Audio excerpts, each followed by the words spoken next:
To start, as we'll start every session with a prayer to our masters. For those of you, most of you in the room know what we're doing, and because of some of you who are either brand new or here for because we're here. When Yogananda would lead prayers, he would always go through the names of all the gurus, not including himself.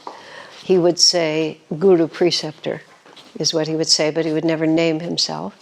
But he always referred to all of these masters as the line of gurus. He didn't distinguish himself separately from them. He felt that he was the last in the line of these divine emissaries. And there's much more about that in Autobiography of a Yogi and other things we can talk about. The whole concept of what is a master, why do we have gurus?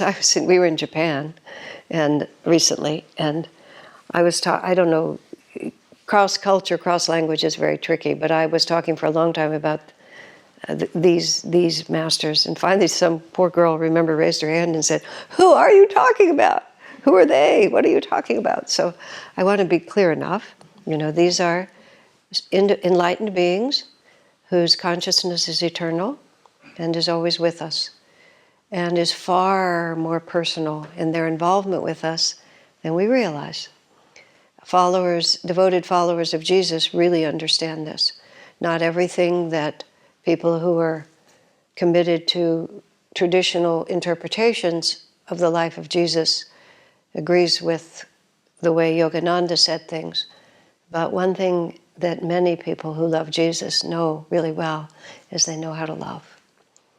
And they have a deep commitment to the idea that Jesus loves them back, cares about their life, and hears their prayers. And those of us who have taken a different view can learn a lot from that. So whenever Yogananda would pray, he would articulate the name of each of the masters. Jesus is in the center. Going to the right is Babaji, the deathless master in the Himalayas. To the right of that is Lahiri Mahashaya, who is Babaji's disciple. And then Sri Yukteswar, who's between Jesus and Yogananda, is a disciple of Lahiri and is the guru of Yogananda. And Yogananda is the guru of Swami Kriyananda, and Kriyananda was my link to all of these masters. I never met any of the others, but I knew Kriyananda for 45 years. He died 10 years ago. He left this world 10 years ago. Died is a funny word when you talk about these souls. But every time Yogananda would lead a group, he would have everyone pray. And he would name all the masters, but he would start even sort of one step behind, beyond that. Heavenly Father, Divine Mother, Friend, Beloved, God. And what is being said, Father, Mother, Friend, Beloved, there's a Sanskrit word, and that word is Bhav, B-H-A-V. Swami never required us to learn a lot of Sanskrit. We had enough trouble just being ourselves without putting too much other language into it. But there are certain words that don't exist except in Sanskrit. And Bhav is one of them. Bhav is the spiritual mood, and mood is sort of the tone, the subtlety in which you personally relate to the divine. It's an absolutely beautiful word. And over the course of time, we all develop our own bhav. Some of us are very jnanic, very wisdom-oriented. Others are bhaktis, very love-oriented. Some are karma yogis. We're very seva, service-oriented. And all of them are just different paths up the same mountain. They all end up in the same place, but they're different bhavs. And we can each find our own way. And sometimes we also shift around. Over the course of many years, you might have a period of intense devotional expression, or you might have a period of intense impersonal wisdom. You may also experience the divine in different ways. Father, Mother, Friend, Beloved. And the fifth one, which Yogananda didn't bring to America because it was too odd, didn't bring to the West. Well, let me say for a moment, The reason that there are men and women in the world, the reason that there are fundamentally two genders, because everything in this world is a duality. Sunrise, sunset, life, death, youth, old age, anger, forgiveness, all of these different things. And masculine, feminine is not men and women. Masculine, feminine is yin and yang, which is the two opposites which make a whole, because everything balances out. So if you start in a female body, it's not that you're really female, it's that you're starting in a female body to make the whole yin-yang circle eventually. But masculine and feminine have different characteristics. Masculine is impersonal, is somewhat more distant, is wisdom-oriented, is related to duty. Feminine is comfort, it's intimacy. Jesus actually talked about the Divine Mother. He called it the Comforter. And what he was talking about in the Yogananda's explanation is God is feminine. Because, the father sets the standard, the mother comforts you when you don't meet it, and then sends you back to the father to rise to the occasion.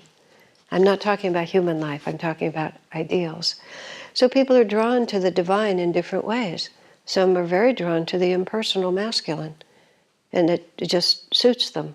That's how they feel. Others are very drawn to the Divine Mother because we crave the comfort. And Yogananda really brought the idea of the comforter as the Divine Mother into spiritual life.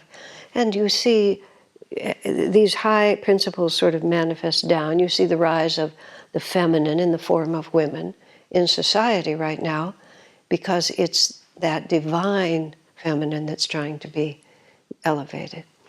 And then a father, mother, friend, and Krishna and Arjuna in the Bhagavad Gita. That was a friend relationship. Jesus in the Bible, at the end of his life, said, "You call me master, I call you friend." And he was challenging his disciples to see themselves as he saw them, which is that which I do, ye shall do in greater things. And that we don't have to be subservient. We can stand friend to friend and see our relationship with the divine is that way. Because what Jesus finished saying to his disciples was, because a master serves his master, a servant serves his master, but his home is always somewhere else. But a friend takes on the cause of the master and makes that cause his own. It's very interesting. When Swami started a monastic order 50 years ago that lasted for a decade, he called it the Friends of God, which in some sense was a little hard for us to embrace, but he was trying to get us to see it like that. And then there's the Beloved, which is the divine romance. That's the Radha Krishna story. That's where it's because so many are drawn to that image. It's a little, it's a fine line on playing that one out, but it's a classic Bhav, is that God is my lover, and all the romantic stories that you have. And then the last one, which is not included in the prayer and is seldom referred to, is that God is your child. And the only time in the West we ever do that is at Christmas, when we all get so excited about little baby Jesus. But in the Indian tradition, every god, every great mythological or spiritual figure, there's also a baby. You have Krishna, who has the shield and drives the horses and so marvelous. Then you have a little baby crawling along, stealing the butter. And you'll see on people's altars, there'll just be these little statues of little babies. Little baby Ganesha, little baby Shiva. But when you think about it, pause for a moment. Who can not love a baby? The baby comes.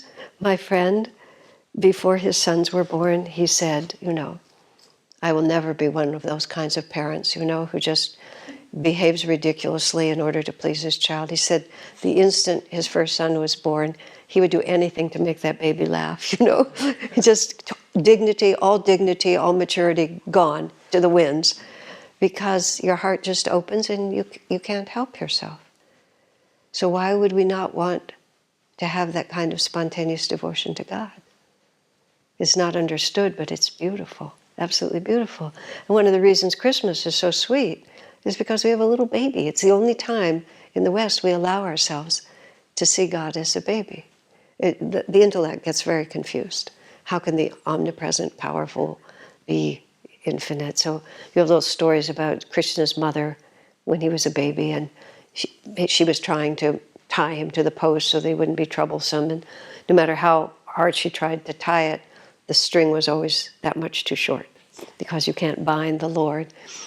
And finally she said to him, Lord, I know that you're omnipotent and infinite and near, but just let me tie you to the post. And so he let her tie him to the post. But so we repeat that, Father, Mother, Friend, Beloved. And then we greet each of the masters because they are in the room. They're always in the room. They're always right here. It's just that we don't notice. So we don't ever want to say, Father, Mother, Friend, Beloved, Jesus Christ, Lahiri Mahashaya, and then sort of like wait till it's all done before we actually pay attention. Because each time we're doing that, if we could actually see them walk into the room, we wouldn't say, oh, hi, Babaji, and just go back to our conversation. There would be an actual reverential communion. So all of that, see, here I go, Marshall. All of that is because we're going to pray lots of times over this weekend, and I don't ever want it to be rote. We need to just make it like this is a real conversation and a real awakening within each one of us. So, hey, here's an idea. Let's pray together. Okay. Heavenly Father, Divine Mother, Friend, Beloved God, Jesus Christ, Babaji Krishna, Lahiri Mahashaya, Swami Sri Yukteswar, Beloved Master, Paramhansa Yogananda, Saints of all religions, Friend and Guide Swami Kriyananda, humbly we bow to you all. Bless our gathering, that we may feel your living presence with us at all times, and that we may see you shining forth from the hearts and minds of one another, speaking to us through their eyes, and help us to answer one another with your wisdom, with your kindness, and with your love. Om Shanti, Shanti. Amen. Embark, would you lead us in a chant, please? Sure. Speaking of the Divine Mother, this is a chant by Yogananda called Blue Lotus Feet. So the image, the words are, engrossed is the bee of my mind on the blue lotus feet of my Divine Mother. So that's a lot of things going on there, but the idea is think of a bee that's just busy, busy, busy, but when it goes to the flower where the nectar is, it's totally focused. So we're just praying to God, help me with the busy bee of my mind to be focused on the divine. In India, the feet of the divine represents the part that we can see, and from there we can relate to the rest.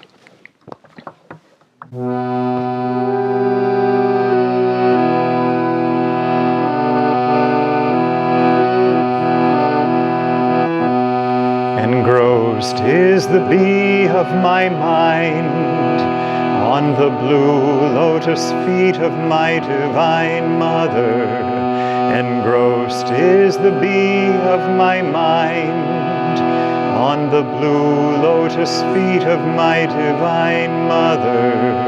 Divine Mother, my Divine Mother, Divine Mother, my Divine Mother, Divine Mother, my Divine Mother, Divine Mother, my Divine Mother, engrossed is the bee of my mind, on the blue lotus feet of my Divine Mother, engrossed is the bee of my mind, on the blue lotus feet of my Divine Mother.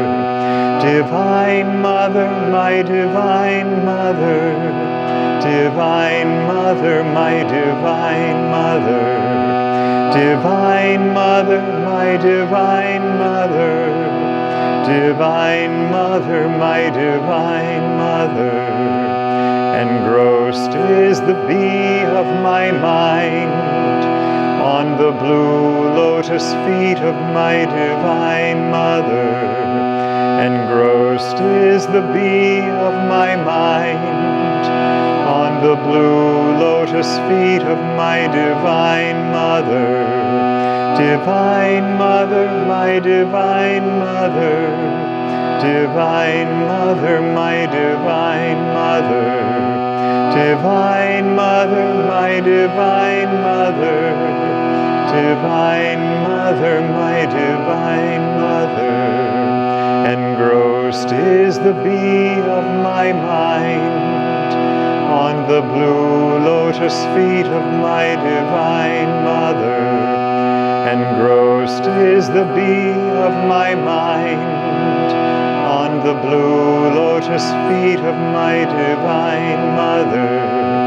Divine Mother, my Divine Mother, Divine Mother, my Divine Mother, Divine Mother, my Divine Mother, Divine Mother, my Divine Mother, Divine Mother, my Divine Mother, Divine Mother, my Divine Mother, Divine Mother, my Divine Mother, Divine Mother, my Divine Mother.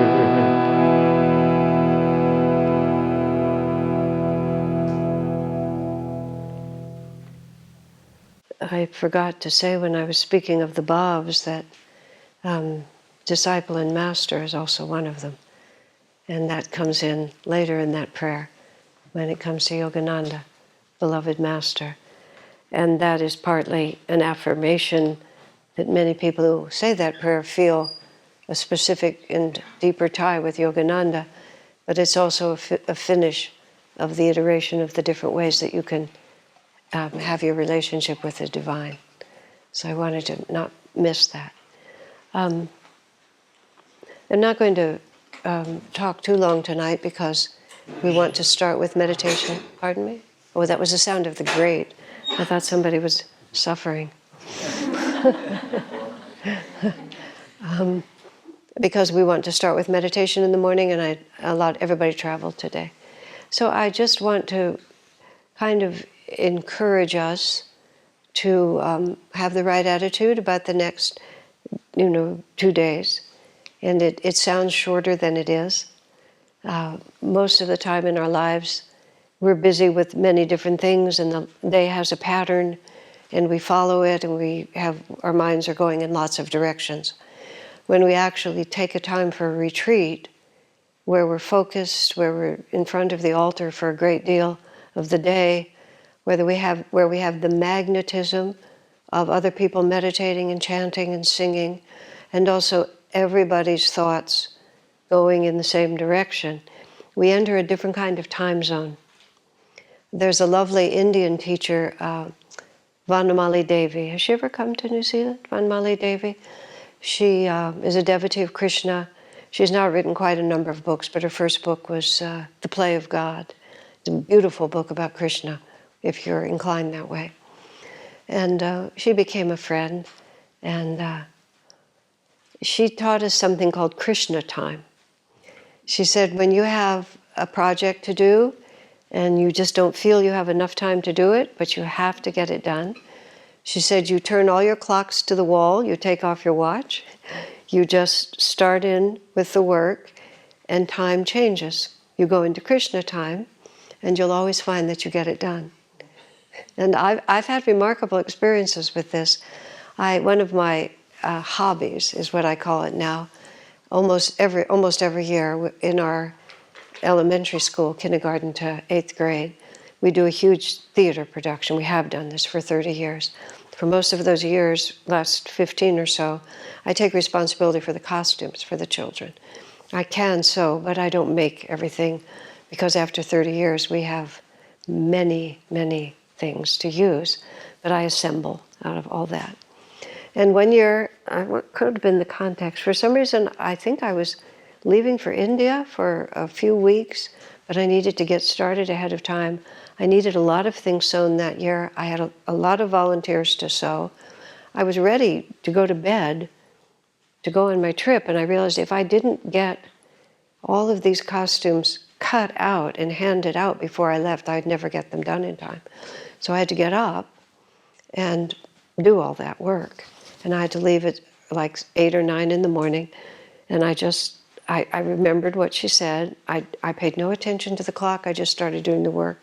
I literally worked all night. I listened to Swami. He was reading out loud the Rubaiyat of Omar Khayyam, his commentary. I listened to Swami talk to me about the esoteric meaning of the Rubaiyat. I cut out all these patterns, and I literally finished exactly in time to go take a shower, to get in the car, to deliver the patterns, to go to the airport. And I still to this day do not know, what happened in the middle of the night. But it's a powerful reminder of how, and we all know this, how very elastic experience is. When we are active, engaged, and moving out of our own limitations, then all limitations begin to shift. So when we get together for what seems like just a very short period of time, it's not a short period of time, because we have the potential to open a window into the timeless zone, literally, in which our perceptions can shift. And our way of following the path is not dramatic, in the sense that we don't have the practice of Kriya Yoga causes you to develop in a very steady, harmonious way, rather than in a jagged sort of cathartic way. Everything has changed, everything will be different, peaks and valleys. It's just much more water on a stone, until gradually a whole new canyon has been dug in ourselves. But there is so much power in our aspiration to draw a magnetic response from the divine, and that power is amplified beyond imagination of expectancy when we're all together. So what we need to do, though, to make that work is that we have to help each other by, as much as possible, leaving everything else behind. I know, because there is an internet connection here, that our phones still work and our computers still work, and some of you have people that you simply cannot leave behind. But insofar as we can, we really can't do anything directly. But if we can change ourselves, then when we go back to everything we have to deal with, we'll be able to deal it with just that much more understanding. So we want to cooperate in our conversation and be aware of what we're talking about. Be aware if what we're talking about is merely filling the airwaves or is actually contributing. And friendship is part of what we're trying to do. So I don't mean that we only have to say, and lo, Krishna says in verse 6 of the Bhagavad Gita. We want to know each other better on all levels when we leave. But let's listen to ourselves and just ask, is this going to increase our friendship, increase our clarity? And once again, I don't mean that if we have sadness to express, we need to always be happy. That's not what we're asking for.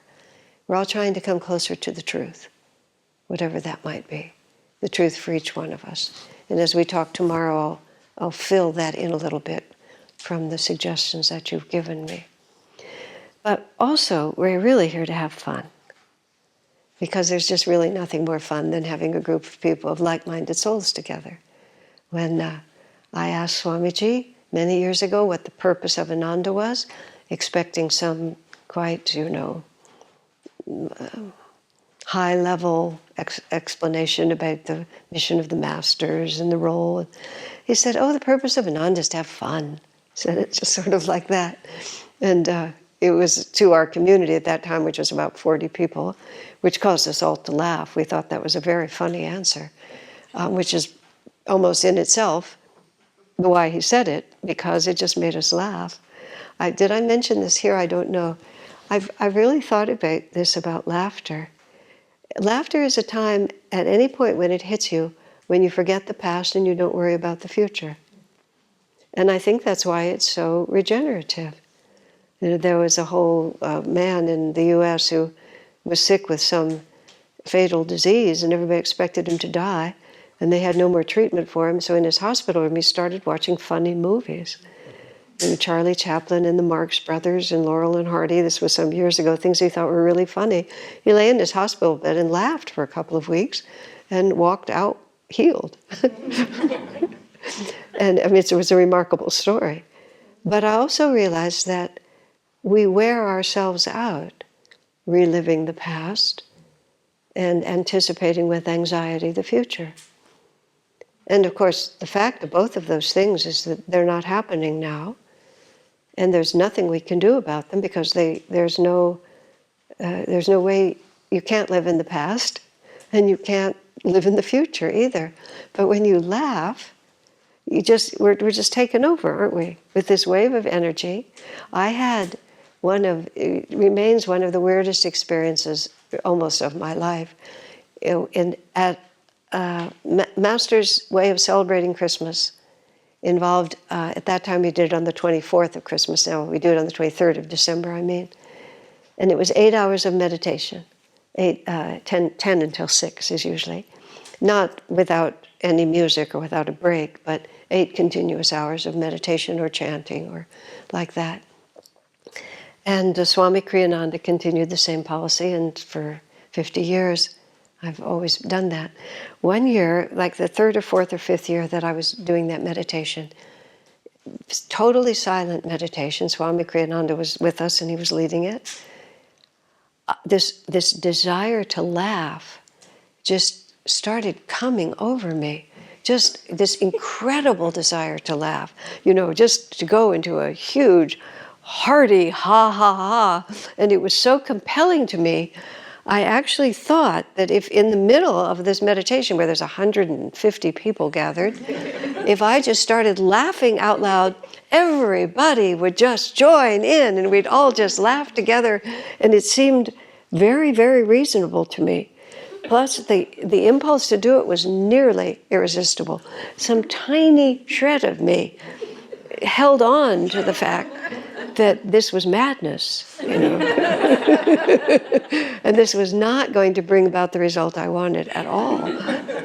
And somehow it seemed to me, it took me quite some time, I finally just mastered the impulse and settled back down again later. So later on I asked Swamiji, I just had the opportunity, often after that meditation, some of us would go back to his house and I would cook him supper, and I said, it was so strange, and I told him I was within a hair's breadth of just letting loose. And he said, laughter is a form of Kundalini. And he said, yeah. I mean, I think that's the only Kundalini experience I've ever had, actually. Certainly of any dramatic nature. But he said the desire to laugh is one of the ways that the Kundalini manifests. Isn't that strange? There's so much we don't know. But when I began to think about laughter in another context, I remembered that experience, because it takes you into the present. It takes you into the present, and it takes you into a present that is filled with joy. Okay, now here's another piece of that. which is Yogananda ji wrote this extraordinary poem called Samadhi, which is one of the most clearest explanations of what cosmic consciousness, self-realization feels like. It's in Autobiography of a Yogi and in other places. And he talks about, X-rays, burning electrons, floods, silent X-rays. I swallowed, transmuted all into a vast ocean of blood of my own one being, anger, greed, good, bad, salvation, lust. It's tremendous. Banished the veils of light and shade, lifted every vapor of sorrow. It's a marvelous poem. I always use it to test microphones. I usually get about 5 lines into it. I never really am tested all the way through to the end. But at the very end, after all of this, after we've gone through birth, death, life, every life experience, gone out to the cosmos, come back, lived, died, all these different things, this is how it ends. A tiny bubble of laughter. I have become the sea of mirth itself. When everything else is dissolved by divine energy, we become a tiny bubble of laughter. Strange, isn't it strange? But part of what happens when we're all together is that we become much more like children. Many of you I know have notable professions and achievements in the world and major responsibilities and education and all kinds of things that we do. That when we go out into the world, we feel like grown-ups. We act. Marshall happens to be about 6 weeks older than me, but both of us are of an age. We are of an age when I'm supposed to be a grown-up. I mean, you can't get much more grown-up, When from this point on, yeah, pretty soon you're dead. It's just not like it. I can't keep waiting. But what is grown-up? Grown-up is this sort of attitude that people have that now they understand it, now they know. Or now that I've done all this, it means something. And it does. These achievements are not worth nothing. They're worth a lot. But they're not worth carrying around all the time. They're an event for which we are responsible. They're something that we have to do. But we are children of the divine. And Swami Kriyananda, he was so magnificent by any human measure, just in terms of intelligence and artistic ability and prodigious creativity, and go on and on and on and on and on. But he always wore it all so lightly. The way he put it, I loved this once. He said, the older I get, and because the older he got, the more he let his consciousness radiate. For much of the time I knew him, he just kept a veil around it. So much more attention came to him at the end, last 10, 15 years. He said, the older I get, the more the myth of Kriyananda swirls around me, is how he put it. He said, and in the center, I'm just the same old guy, just like that. It was such a wonderful attitude, but he didn't repudiate it. He responded to it because he knew it was also true. The reverence people held for him. He just passed it on to Yogananda. He knew what it was. He knew that the reason they were inspired by him was because he had been inspired by Yogananda and was passing it through. It was just a window onto it. And this woman once gave him a little statue, which I was kind of, I can be quite a snob. And I thought it was kind of cheesy. I'm not very sentimental, and so things that are a little too cloying don't attract me. So it's a very cloying little statue of this little boy saying a prayer. It was cute. But I thought to myself, what a gift for Swamiji. And I said something less than complimentary about it, and also implying that the person who gave it to him was a little less than complimentary. I'm not proud of it, but that's what I did. And Swami which he would correct me sometimes, not stern, not harshly, but clearly. He said, it was very intuitive on her part. to pick that out for me. He said, because that's how I always see myself. In relation to the infinite, in relationship to his own Guru, and that's freedom, But he still carried on the event of Swami Kriyananda very conscientiously. He was always dignified. He didn't repudiate the appreciation that was directed toward him, but it just went through him like a sieve, because who he always was just this child to his master. That's all. Because in the great scheme of things, what really matters? All the rest of this is just going to vaporize. We've died, we've lived and died and lived and died and lived and died. A friend of mine, when she was close to dying, she was very conscious of the fact that she was about to die. She had incurable cancer, and just a few days away, she was just lying, I think, out in the sun outside her house, and a friend was with her, and she said, I lie here, she said, and I see, she actually said thousands. I see thousands of faces coming in front of me. She said, and every one of them was mine. Meaning every one of them was an incarnation that she had lived, and there she was, because she was separating from this body. In Patanjali it says, when we are completely detached, the way Swami interprets one of the niyamas, when you're completely detached from this world, you can remember your past lives because you're not identified with this one anymore. So because she was so close to dying, and because she was a very advanced soul, I just see all these faces going in front of me, and every one of them was mine. And so she says, I find it hard to be concerned about losing this one. Yeah. And it wasn't an affectation. It was just, in the context, what does it matter? I'm going to tell you a joke which might sound a little morbid to you, but it was very funny at the time. You just forget. This wasn't me, but a friend of mine came over to her, and the woman had been extremely elegant, a lady. She was a very elegant lady. And my friend said to her, oh, your hair looks so cute like that. I mean, she's like days away from dying. But my friend noticed that her hair looked really nice, because it just happened to, for some reason. Your hair looks really nice. And she said, I'm going to be the cutest little corpse you ever saw. But why not? Why not? Why not just live in the moment? Be joyful in what's coming. So I was saying for all of us here, merely when I say let's keep the energy up, that doesn't mean we keep it solemn. In fact, just the opposite. We've created, we will create, we have created for ourselves a totally artificial world, and we should rejoice in it completely. Or I should say more accurately, we've withdrawn from the artificial world. And now we're living in the real world.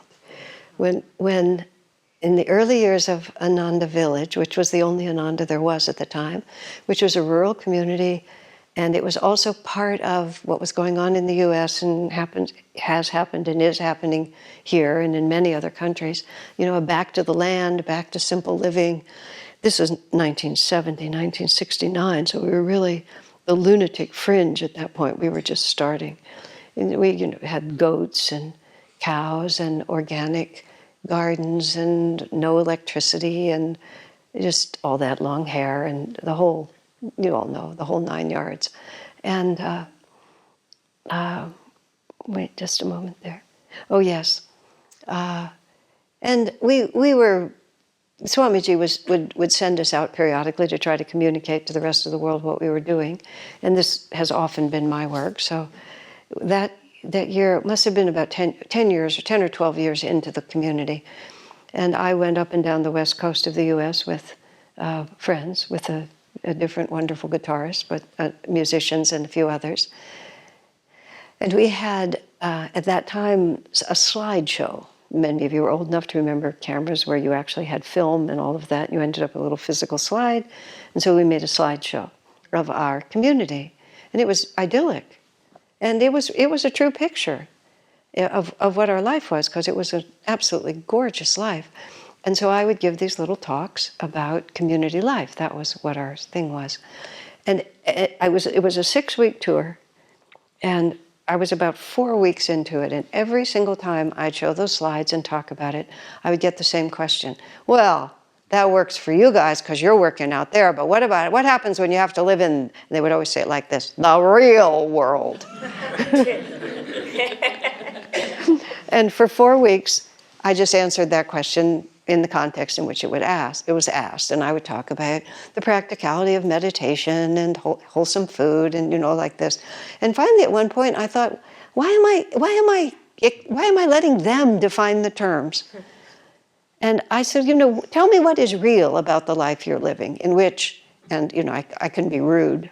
That's the other side of being quick-witted. You say things that afterwards you think, good God. Anyway, I said, what is real about the life you're living? You get up and go to a job that you might not even like. You are always in those days on the radio, on the television. You're always doing something. When any comforting thought comes to you, when anything upsets you, then you have a glass of whiskey or a couple of beers, or you go out and carouse in the town, or you go to the movies. You just do something to distract yourself from your own consciousness. When do you ever sit in silence? When do you pray? When do you meditate? When do you walk in nature? When do you just stop and just be and really try to feel who you are beyond all this motion? I said, the life that we live is the real life. And it's not because of the organic food and the goats. It's because we are trying to understand on a much deeper level what is real. Not just what is this ever endless moving. So I started becoming very belligerent. I would wait for the question. Then I would pounce on it. But it's very true. So this is the real world, where devotees help each other, and the masters are always in front of us. And what happens, you see, is because spiritual progress is like the tide coming in.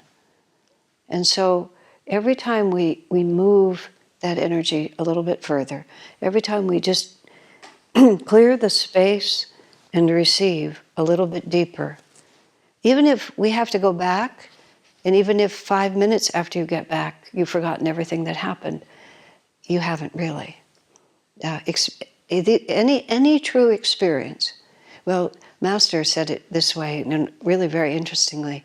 His first disciple in America was a man named Dr. Lewis, who was a dentist in Massachusetts.